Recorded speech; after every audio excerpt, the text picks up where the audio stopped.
Laptopul, pentru mulți dintre noi, e doar o cutie neagră, o unealtă pe care o folosim zilnic la muncă, la școală, pentru relaxare. O deschidem și funcționează, simplu. Dar ce se ascunde de fapt în spatele ecranului? Astăzi vom face exact asta. Vom deschide, digital vorbind, un laptop HP 15, folosind chiar ghidul oficial de service ca să explorăm universul ascuns într-un obiect absolut banal la prima vedere. Iată-l! Arată familiar, nu-i așa? Suprafața e netedă, designul minimalist, totul e gândit să ascundă complexitatea din interior. E un obiect proiectat să fie folosit, nu neapărat înțeles în profunzime. Ne dă o senzație de simplitate, dar, după cum o să vedem imediat, e doar o iluzie. Asta e întrebarea cheie. Ce anume face ca bucata asta de plastic și metal să fie un instrument atât de puternic? Ca să aflăm răspunsul, trebuie să trecem dincolo de carcasă. Așadar, haideți să dezvăluim strat cu strat acest obiect pe care credem că îl știm atât de bine. O să începem cu exteriorul și o să ne croim drum spre interior ca să înțelegem anatomia.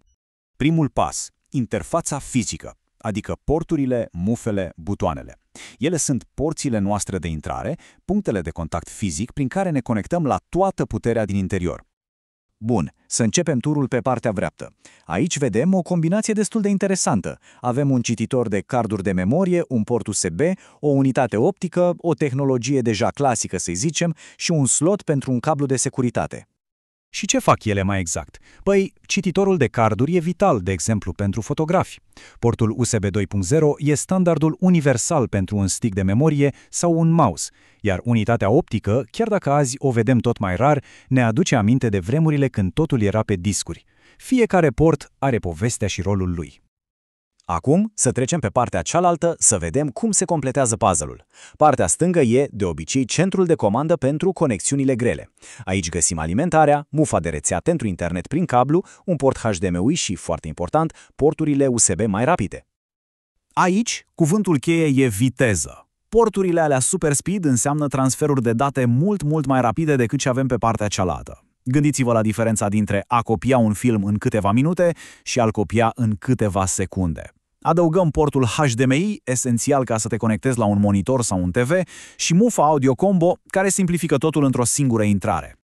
Ok, am explorat exteriorul, porțile de acces.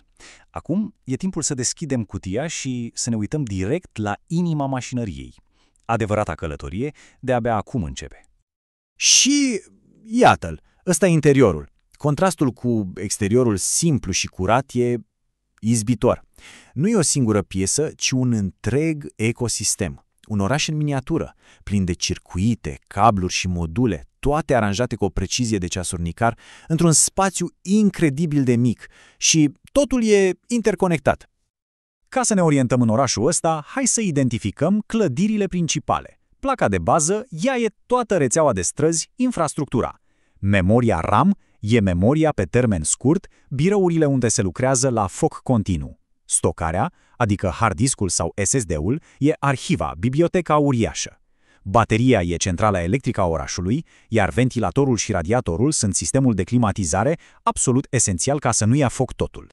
Și dintre toate astea, placa de bază e piesa centrală. E șasiul, e sistemul nervos. Fără ea, procesorul n-ar putea vorbi cu memoria RAM, iar hard diskul n-ar putea trimite nimic către porturile USB. Tot, dar absolut tot, trece prin ea.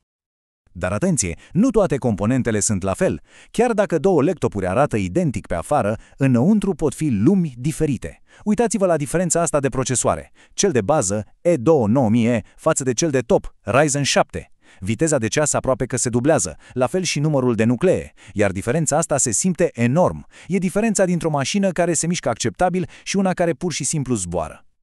Bun, acum că am văzut ce e înăuntru, apare o întrebare foarte practică. Ce putem repara? Ce putem schimba? Ei bine, ghidul de service trasează o linie foarte clară aici. Manualul e cât se poate de direct. Producătorul face o distinție clară între piese pe care le putem înlocui personal, așa numitele Customer Self-Repair, și cele rezervate exclusiv tehnicienilor. De ce?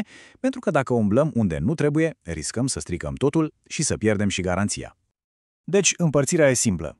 Componentele externe sau cele foarte ușor de accesat, cum ar fi încărcătorul sau unitatea optică, sunt pe lista celor permise.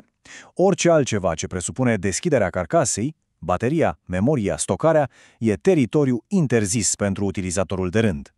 Și ca să vedem exact ce înseamnă o reparație aprobată, iată procesul complet pentru a scoate unitatea optică. Pasul 1. Se desface un singur șurub. Pasul 2. Se glisează unitatea afară. Asta e tot. Simplu.